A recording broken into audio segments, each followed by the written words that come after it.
I was really gratified, humbled, and a bit not exactly shocked, but uh, jolted by the invitation because it was a reminder that Complex TV was published 10 years ago, which feels like a really long time ago. And of course, for those of you who have done academic work, the fact that it was published doesn't mean that's when it was made. In fact, it was written mostly in 2011-13 and then published in 2015. It's also very meaningful for me to be back in Europe because from 2011-12, I was in Germany for the year, and I wrote about 2/3 of the first draft of the book there, and traveled to Paris in 2012 and gave a talk. So it very much feels like sort of coming back on this material. And of course, it raises this huge question of what has changed. And what I'm going to try to do in this talk is the first part to focus on this question and give an overview of some of the key concepts from the book, and then try to answer this what has changed over the past 10 years question for some of those concepts. And then I'm going to dive into a case study to exemplify what I think is kind of new and interesting about some ways of telling stories. A couple quick caveats. I am focused nearly exclusively on American television. It's what I primarily do. Second caveat, I last studied French when I was 15, which is more than 10 years ago. And thus, while things are somewhat in my ear when I hear people talk, I will not even try to converse in French. So thank you for shifting gears for this presentation in English. And in looking at the program for the rest of the seminar this year, I really wish that I could be here, but more so I wish I could understand all the other presentations that are in French. So I'll wait for reports from friends who are there in translation. Okay, so 2015, the main thrust of Complex TV was looking at the balance between episodic and serial forms that traditionally in television had been fairly distinct. And there was a real sense of things were either highly serialized or purely episodic. And I argue that in the late 20th century and by 2000s, even more so, this was a really blurred, interweaving mode of storytelling with a real emphasis on narrative continuity. And the answer for almost everything I'm going to say about 2015 versus today is that those models that I outlined still endure, but there are more. Okay. And so in 2025, a couple of key trends that have happened since in primarily American television. First is the rise of what I would call the anthology miniseries. These are programs that have a season of episodes, typically somewhere between 6 and 10, that tell one continuous story. And then the same program comes back a year or two later with a totally new story, or if not a totally new story, a different time and place in relationship to the same story world. So this was innovated in 2011 with the show American Horror Story, which, although it was in existence, I did not mention it in my book. Didn't think that it was that important. And today I think it's very important. And we can see subsequent series like True Detective and Fargo, both of which debuted in 2014, that really set up this model. And I'll discuss Fargo a bit more later. This model privileges storytelling continuity over narrative continuity. So it's about the discursive mode of telling the story that's the same, or if not the same, that is comparable in every season of American Horror Story or True Detective, rather than the narrative world, the story world, certainly not the characters, sometimes not even the narrative events. So each series has a particular tone, style, and approach that it extends to new stories, which may or may not be in the same narrative universe. This is different. This is very different to the role of narrative continuity that typifies most television prior to this. We've also seen another trend that shifts things in a different direction. And this is particularly true amongst 30-minute comedies, or what's often called in the US dramedies, which are a hybrid of drama and comedy. This has been much more common with the rise of what are called departure episodes, a single episode of a series that does something distinctly different from the rest of the series. And I did talk about this in Complex TV, often in the context of what I called narratively spectacular theme episodes. I used Buffy the Vampire Slayer as my case study to look at a lot of different ways that an individual series can have a single episode that does something radically different. It's a musical, it's silent, it's focused on a totally different character from his perspective, etc. Another one that I mentioned that is, I think, maybe more familiar to some of you is Community, where every given episode could be a totally different mode of storytelling. And that's really what the departure episode is about. It's the emphasis on storytelling discontinuity among episodes. And since then, I mean, we're seeing this as a intrinsic norm of certain series. So a series that I would put as a key innovator is Atlanta. In Atlanta, there's so much storytelling discontinuity from episode to episode that it's sometimes hard to know, well, what is the norm that they are departing from, right? Especially the last season of Atlanta, I remember watching it when it was coming out, and every episode I was like, I have no idea what this episode is going to be in relationship to character, in relationship to story world, genre, mode of discourse, anything. It's all discontinuity. Other examples of series that have done this quite successfully: Barry, Master of None, Rami, Reservation Dogs, and the one that's on the air right now that does this a lot is The Bear. Okay, so this is a trend that we are seeing that I think is quite important. Okay, 2015, talking about temporality. And I define in the book seriality as continuity with gaps, which is, of course, the reference in my title that Complex TV still is continued, but we have this 10-year gap that I referred to. In terms of television storytelling, I emphasized a lot the ritual of weekly consumption, the way in which viewers fill gaps throughout the week. I talked about technologies like TV on DVD and DVRs as shifting control of viewing temporality, allowing for viewers to engage in rewatching. And again, these models still endure, but there are other shifts. Obviously, the key difference is streaming becoming the dominant way that people consume serialized and series television. And one of those norms is what I call the full drop.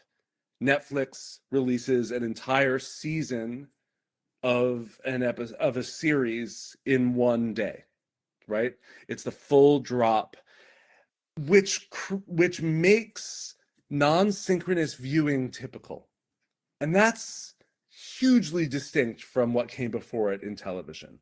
For most of us who grew up with more conventional television, the idea that you had these weekly installments was crucial, or even if it like daytime soap operas, daily installments. But the idea is that your access to the story is temporally regimented and segmented. There are gaps, and those gaps matter. When Netflix releases a full season all at once, yes, there are gaps between episodes, but individually, some people ignore that and just keep clicking next episode. But more importantly, is that there's no communal norm. So your favorite Netflix series comes back, and there are 8 episodes released one day, and you choose to watch 2, and then the next day you watch 3 more, and you do that, but your friend has some obligation, so they only watch 1 over the first weekend, and you're totally out of sync. There's no way to have a conversation about this series, which is a huge difference in terms of the norms of television. I mean, one of the things that I talked a lot about in the book is collective actions like forensic fandom, where people fill the gaps between episodes with theorizing and trying to figure out what's going on. You can't do that with a Netflix show because everyone has different gaps. You can do it between seasons, right? But for the most part, the really structuring gaps are gone. Now, I don't know what it's like in France, but in the US, different streaming platforms have adjusted differently to this. At first, everyone said, oh, Netflix is the innovator, so we'll do what they do.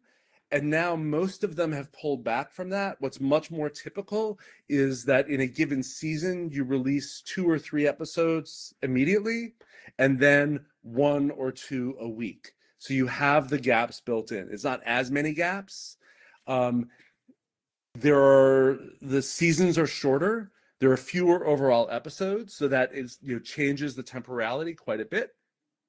I mean, it used to be the norm for classic network television of the 20th century was a season was 24 episodes. Now network TV is more like 18 to 20. Cable and streaming were, early on, like HBO series like Sopranos and The Wire were 12 or 13. Now it's much more common to have 6 to 10 per season. So again, the fewer episodes, the fewer gaps, and that matters for seriality quite a bit. And there's often fewer seasons in a show as well, but often spaced out more over time. So a good example of this is Succession. A hit series. It sort of entered the zeitgeist in America quite a bit. There were only 39 episodes of Succession over 4 seasons spanning 5 years, right? That's like a season and a half of Lost as a point of comparison. Okay, so it's a very different mode of storytelling through that. Okay. One of the main things in 2015 I talked about is the rise of narrowcasting, which just means you can have smaller audiences for a successful show. And because of that, you can have much more innovative and a broader range of types of programs that could be considered success. And that was really important because a lot of the programs that I talk about and that I think were really innovative could not compete with the mass sort of mainstream successes, but they were able to have a smaller audience that was highly, highly dedicated, that talked a lot about it in the press, online, and then it made it seem a lot more important. A great example of that is the TV show Girls, which for a long time in the US, it seemed like everyone was talking about it, but if you actually look at the ratings numbers, almost no one was watching it. So basically everyone who was watching it was talking about it, and that's it, So, and that allowed for this different shift. And one of the effects of that is you could have more series produced that seemed like they were successful. And that trend led to what was called peak TV. Peak TV was a term that was used in the industry that was basically just like, we have a lot more TV than ever before, and I think we're going to hit the peak. Now, peak TV is a term I believe was coined in 2017 when there were like 450 series. And we actually hit peak, as in maximum number, in 2023 when there were 600. It started to go down, okay? But it's still a lot more than there used to be. One of the effects of this is that there's a lot more eclecticism, where you can have a lot of different programs that feel like, this feels like it's made for just this really niche audience, but it's enough to sustain it economically. This leads to what I think has been the most interesting trend over the past 10 years is what I would call this culturally specific dramedy. These are programs that blur comedy and drama, often through a sort of innovative storytelling mode, innovative filmmaking. And it's often highlights a specific ethnic group, geographic locale, or identity formation that had rarely been seen on American television before. Okay, so some of the shows I mentioned before, Atlanta, Reservation Dogs, The Bear, those are good examples of culturally specific dramedies. These are focused on a type of person, a type of place, a type of job that has never really been featured before. And it feels like, oh, we're immersing into it through this very quirky, original, unconventional mode. And those are some of the most acclaimed hits. The flip side of this is we've also seen primarily through streaming technologically, and also shifts in the structure of the industry, the rise of mainstream global hits.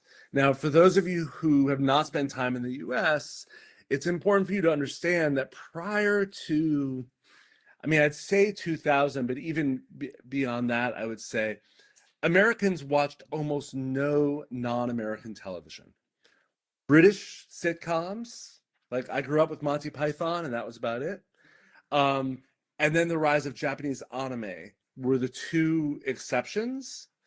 But starting in the 21st century, we started to get a few other global instances, and then it became a lot more common to at least have access to global programs, and then we started getting global hits. I mean, the key example I always point to is when I teach my intro to TV class back at Middlebury, I always try to figure out for my students what show has more people seen in the room.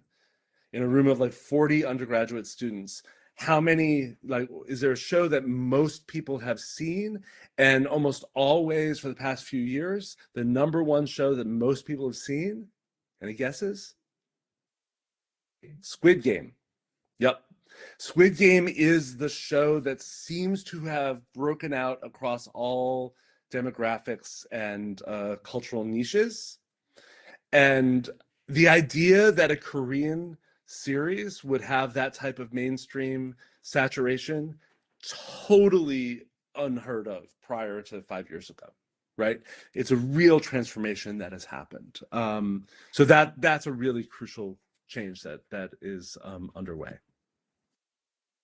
Okay, one more key sort of breakdown of then and now. So one of the main things I talk about in 2015 in the book is this idea of the operational aesthetic, which in short is that you can have pleasure in observing and thinking about the storytelling process, not just immersing yourself in the narrative. So you can simultaneously be invested in how are they going to tell the story of Lost and what's going to happen on the island. And those are dual simultaneous pleasures that a lot of television really embraced. And I think that it's still very much in place. It also is part of this role of forensic fandom, where people are trying to figure out both what's going to happen and how is the storytelling operating at play. I think that if we look today, there are still programs that totally fit that. I think a great contemporary example is Severance. Very much in line with a lot of the forensic fandom, operational aesthetic, popular shows of the 2000s. And the producers say explicitly that Lost was a huge influence on Severance in that regard. Another key element that I think is emerged more, it was there as part, that I talked a little bit about, but we see a lot more a increase in overt reflexivity in storytelling. Now this includes the prominence of mockumentary aesthetics, I think, is a big part of it. The emergence of what I would call fake reality forms, programs that sort of straddle reality, nonfiction, and fiction, or scripted or staged. The great example that I like to point to is the work of Nathan Fielder, specifically The Rehearsal. I don't know if that program has traveled here at all. I'm seeing a lot of blank stares. I highly recommend it if you're interested in that type of work. You know, so this is, I think, a big part of it. I think another thing that we see is sort of an acknowledgement of franchises. So the way in which we have seen a real prevalence of TV series that are built upon franchises, the Marvel series, the Star Wars series, etc. That's a big trend that's in place, but they're more reflexive about it. I think the great example there is WandaVision, where it's all about it being a television show about Marvel and trying to process that. Okay. And then we're also seeing a lot of series that represent media within the diegesis. We're seeing programs that are about the production and or the consumption of media at their core. The most recent hit that just won the Emmy for Best Comedy, The Studio, is a great example of this. It's, again, a great series I recommend. But there are a lot of other really interesting examples over the past 10 years. BoJack Horseman, Barry, Hacks, Glow, Kidding, The Franchise, the other two. These are all series that I think are doing interesting things with storytelling, largely playing with the idea that they are engaging with media making itself. And that's actually the topic of my next research project that I'm, oops. Yeah, I figured. That is that I'll be working on, but that's not what I'm going to focus on today. So I'm going to shift gears to a case study and to understand something about the way in which we can see a new mode of storytelling, TV storytelling, over the past 10 years. Here's my core research question here. How might contemporary television adaptation of films encourage different viewer activities in comprehending cross-media narratives? Now, this question was inspired in a few key ways by one of my mentors and one of the people who was, I think, the biggest influence on complex TV, David Bordwell.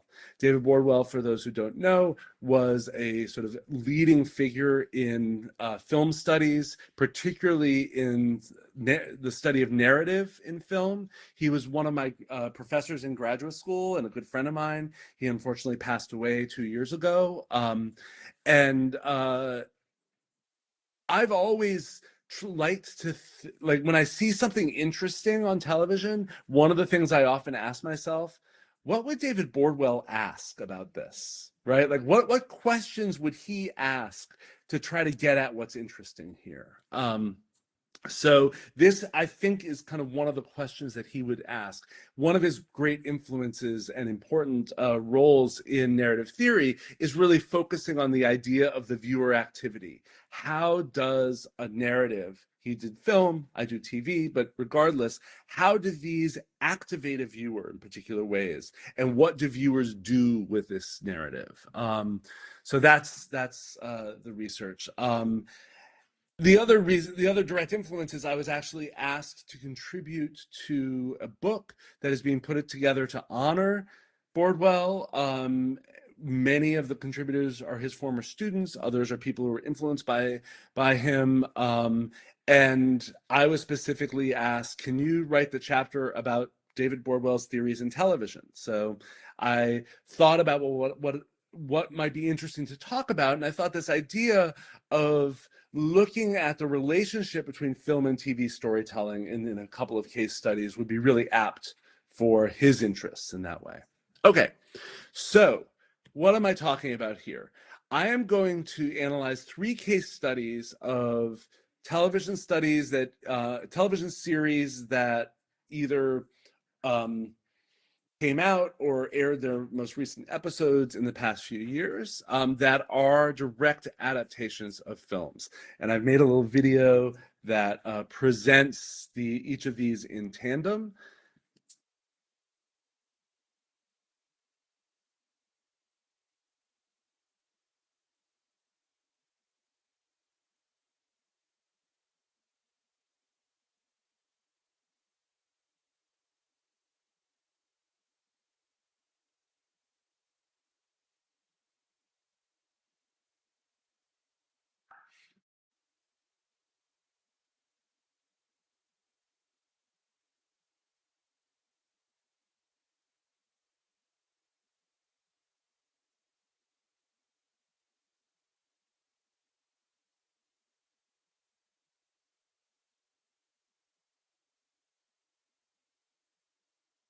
Okay, I gotta cut the song off. But okay, so the three TV adaptations: High Fidelity, which was a Hulu series from 2020, it only ran one season.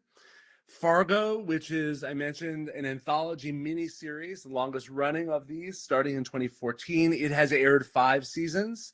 Maybe it'll come back for the 6th at some point. It's all up in the air. And then Scott Pilgrim Takes Off, which is designed as a miniseries from Netflix in 2023. What I find really interesting is that each of these examples of a television adaptation of a film approaches the adaptation quite differently, and most importantly to me, invites a different mode of intertextual comprehension and engagement. And that's what I want to focus on here. So I'm going to walk through each of these. Okay, so High Fidelity, like I said, one season, made 20 years after the film, and apology for the pun, but I can't not do it, which is, this adaptation has high fidelity, right? Fidelity is one of the things we talk about with adaptations, and it is very much retelling the story of the film, which in and of itself is a fairly faithful adaptation of the book. Okay, so it was a 95 book, a 2000 film, a 2020 series, all of which are very, very direct adaptations. There are lines, there are scenes that are directly, in all three. The most significant change is also the most noticeable, which is about the character identity. The main character of Rob, for those who don't know, High Fidelity, it's about the main character owns a record store, and it's about how they are romantically sort of incapable of getting things together, but they know a lot about music, and they sort of engage with their world through music fandom. And the main character is Rob. And in the case of the film, played by John Cusack, he's a straight white man. In the case of the TV show, played by Zoe Kravitz, she is a Black bisexual woman. Both named Rob. They both have the same lines, as you saw earlier. They both have very similar storylines, similar personalities, etc. And many other characters are similarly shifted in terms of race, gender, and sexuality. That's the main shift that happens. Most of the story remains fairly constant. Most relationships, narrative situations, and events, it's the same, but the type of people who are doing them is drastically different. So the effect for narrative comprehension, for viewers, for our activity, is we focus our attention on how this identity shift creates a revisionist take on the themes and the concepts that this story engages with. Music fandom and the sort of sexual and gender dynamics of romance. And that's really significant.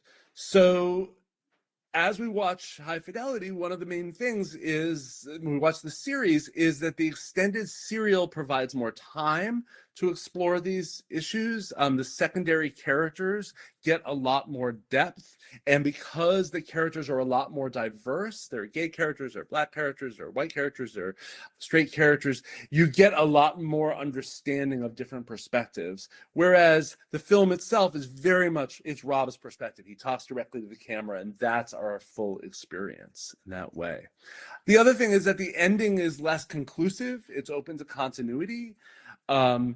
When they made the series, it wasn't set up as a miniseries. They hoped that they would get another season, and they didn't.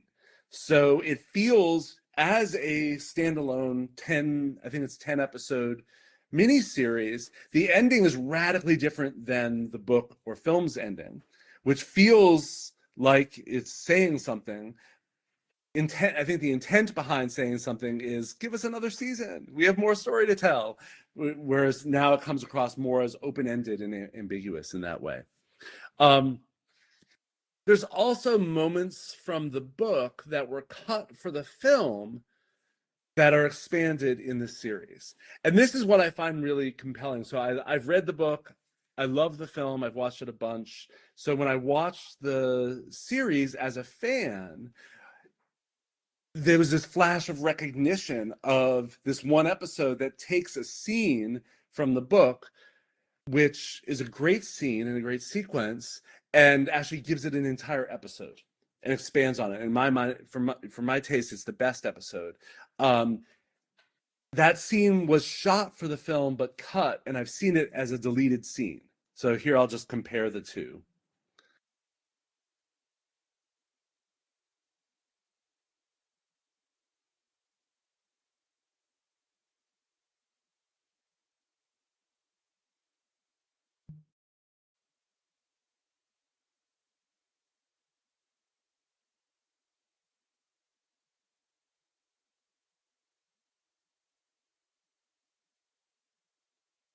So the way this plays out is very much, I mean, as I experienced, it was very much in this sort of like operational aesthetic. I was seeing how they were telling the story and really paying attention to that as a fan, as someone who's invested in this narrative world and these multiple veins. So what I would say is that what this show, this adaptation does is it encourages a practice of comparative comprehension. And I think that in thinking about it, the analogy that I would point to is in the world of theater, often the idea of non-traditional casting.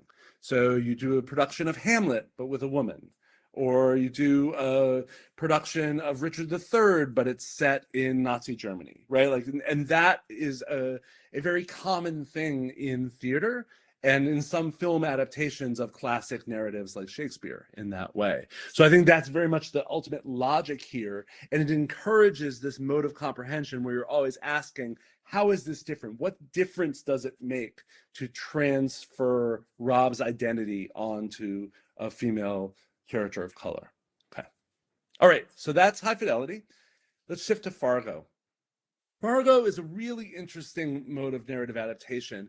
It's, I wouldn't call it a direct adaptation of the film and more of an extension.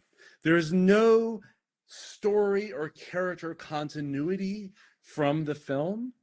There is a consistent story world from the film and across seasons. Probably there are a couple questions. Why didn't this happen? You know, things like that. But for the most part, the idea is yes, this is all the same world, but aside from there's a couple of characters that straddle season 1 and season 2, but it's 30 years apart, so they're played by different actors. And but besides that, there's no real sense of these are the same people. It's more just this is the world, the Midwestern United States, and we are telling different stories at different times here. But the continuity is about the tonal, situational, and character connections, and what I would call echoes from both the film and other films by the Coen brothers who made the film Fargo. So this echo we can see, for instance, season 1, the two of the main characters, Lester and Molly, echo Jerry and Marge. They are not direct adaptations by any means, but rather there's this feeling of, okay, these characters are similar until they're not, right? Until they do something radically different. Some of these echoes directly comment on and revise scenes from the film. So I've edited a scene from the film and a scene from season 5 that are clearly in parallel. The season 5 scene is a lot longer. That's the version on the right. So you'll see the film version sort of drops out a couple times. Okay, but this just gives you an idea here. The scene here on the film, if you've seen the film, is that Jerry's wife is going to be kidnapped. He has hired these kidnappers to kidnap him, kidnap her.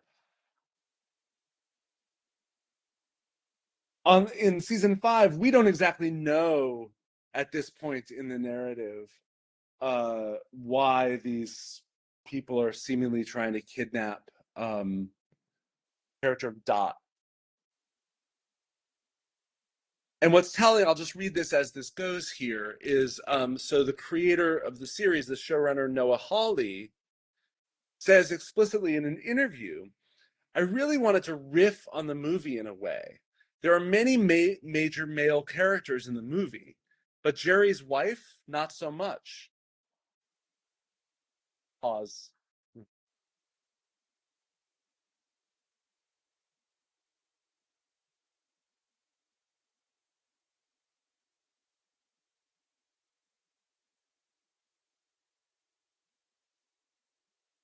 Okay, to continue the quote, I thought this was an interesting opportunity to say, let, sorry, it's a little louder than I thought. I'll wait and finish the quote.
So to finish the quote here, Noah Hawley is saying, I thought this was an interesting opportunity to say, okay, well, let's put the audience in a position where they're watching something they've seen before, and then their brains are going to tell them what happens next. But we're going to do a different version of that. And the story is actually the story of the wife, Dot, here.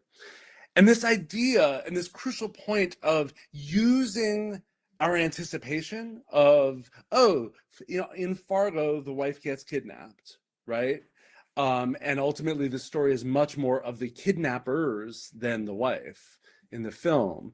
Whereas season 5 of Fargo, which is phenomenal, I highly, highly recommend, um, is very much Dot's story. It's all about her. And even though these two scenes, you could summarize them the same way, two male kidnappers burst into the house and kidnap a Midwestern housewife, right? But she causes a lot more havoc and clearly has a lot more fight in her, Dot does, than Jerry's wife, who doesn't, no one can ever remember her name. I don't remember her name, right? So, and that's kind of the point, right? So I think that this is really important. Fargo, as an adaptation, uses our knowledge in order to get us to anticipate certain things and then shift, right? Or draw connections across different films, uh, different elements of the Coen's filmography. The place, as an anthology series, I think the place that continuity is most important is certainly not in the narrative. There's very few connections in the story, but specifically in the operational connections. So the most important is this, which is the opening of the film. For those who can't read it, this is a true story. The events depicted in this film took place in Minnesota in 1987. At the request of the survivors, the names have been changed. Out of respect for the dead, the rest has been told exactly as it occurred. Now, of course, if you know the film, this is a total lie. If you look in the closing credits, it says the persons and events portrayed in this production are fictitious. No similarity to actual persons living or dead is intended or should be inferred. The whole point of Fargo, the film, is that it poses as a true crime story, but ultimately that's not what it is. It's a fiction. And Noah Hawley has said that the key theme that unites all the seasons of the series Fargo, which takes place everything from the 1950s to the 2010s in different cities and things like that, he would say it's just all about true crime of the Midwest. Ultimately, that's the important thing. And thus, the thing that is in every single episode is the operation here. So this is the opening of the first episode, which we're seeing the same words, presented, different year, but the same basic concept here. And every episode of Fargo has the equivalent. So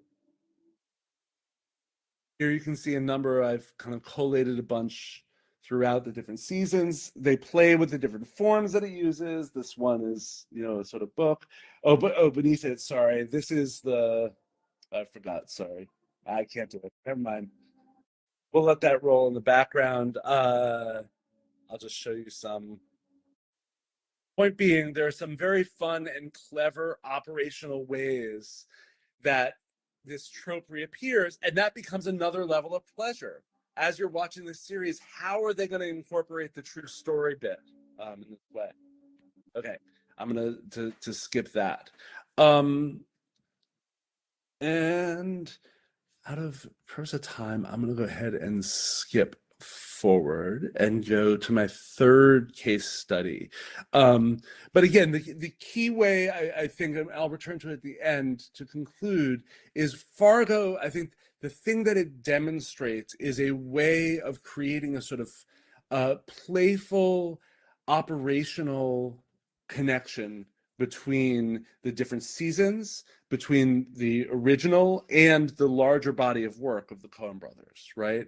And so much of the viewer's activity in watching it is about drawing those connections, catching the illusions, and sort of seeing how they work together. Okay, third case study, Scott Pilgrim. Scott Pilgrim, 2010 film, originally based on a comic. And Scott Pilgrim Takes Off is a animated adaptation of the original film. It feels from the first episode that it's sort of a animated remake. Okay, the first episode is it has an identical vocal cast from the film, which is really important. So there's a real sense of, oh, this is like and it's not just animated, it's anime. It's actually produced by a Japanese animation studio. And it really feels like, oh, this is like an anime remake. It's kind of fun. It's the same cast, etc. But there's this degree of operational continuity that's central with this uncertain approach to the narrative adaptation. Is it a remake? Is it a reboot? Is it a sequel? What is the relationship? And this series' serial pleasure, I find. Okay, so I'm going to show you a clip here, which is the end of on the right, it will be the end of the first episode of Scott Pilgrim Takes Off, the series. On the left is the moment in Scott Pilgrim versus the World, the film, that this corresponds to. Okay? For those who don't know Scott Pilgrim, the premise is Scott Pilgrim wants to date Ramona Flowers, but first he has to battle her 7 evil ex-boyfriends. Okay? In a very video game aesthetic.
So I love this moment, and again, if you don't know the series, it's fairly incomprehensible. So I apologize, but the I love this moment because as a fan of the film, and I've taught the film, it's a narratologically very interesting film.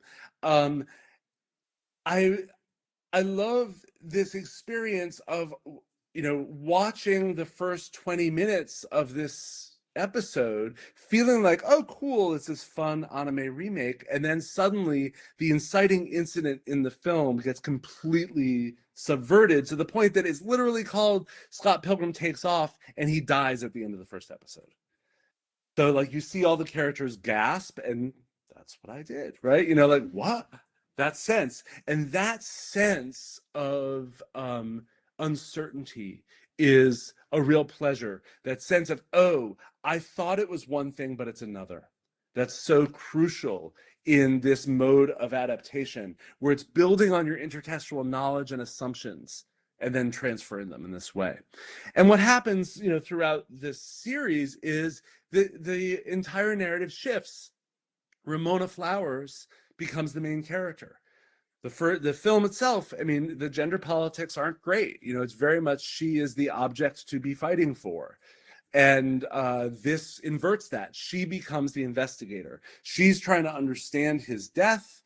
She then comes up with the theory that he didn't actually die, which seems to make sense given the fact that it is a series about him and it's the first episode, right? So we follow this, and it leads viewers on a journey to find out what happens in the story, but at the same time, at the operational level, at the storytelling level, the journey is to make sense. How does this adaptation fit with the narrative of the original film? Is it a remake? Is it a reboot? Is it a sequel? What is the temporal relationship? How does this play out?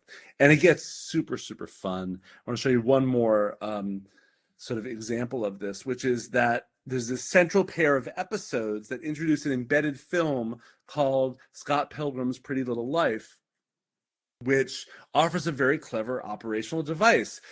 In this narrative, they are producing a film whose plot mirrors the original story of Scott Pilgrim versus the World, where Scott basically asks this question: what if Scott had beaten the boyfriend in that fight and lived? So they create a embedded fiction version of the film that we all know, right? So it has this great reflexive layer, and we watch these episodes to sort of like figure out, okay, so maybe this is the relationship in this way, and what we know is a byproduct of this world rather than the thing itself. And so it's quite fun. So let me just show an example of how this plays out. So this is from the film.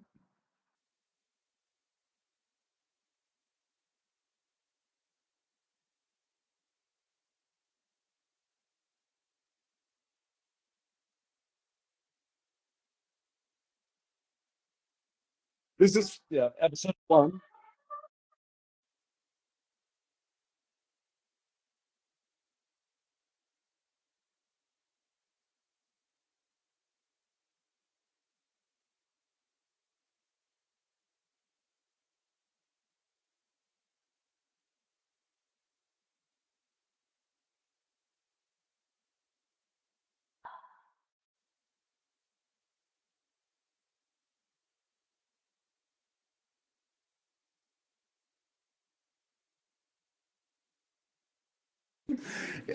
So it has these great reflexive layers, and that is all building on the idea that there is a film that presumably the audience has seen. I don't think that this is at all accessible to someone who has not seen the original film. It certainly was not designed to be for that audience.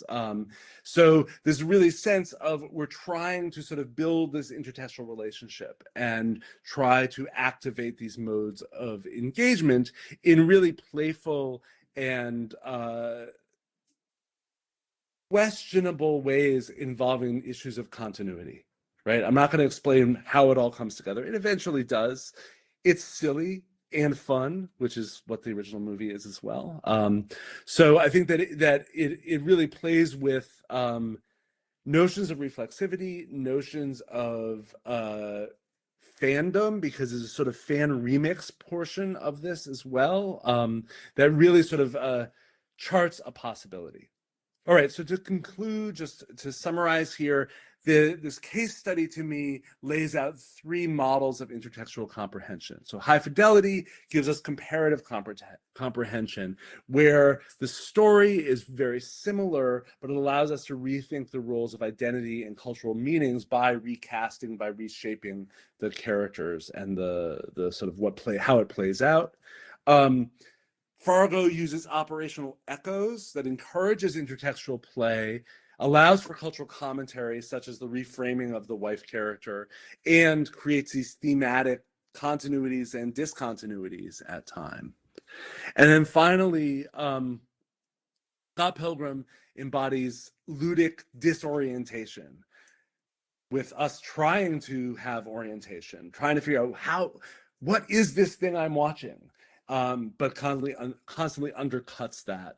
It requires intertextual knowledge, and it rewards audiences paying attention to these playful narrative shifts.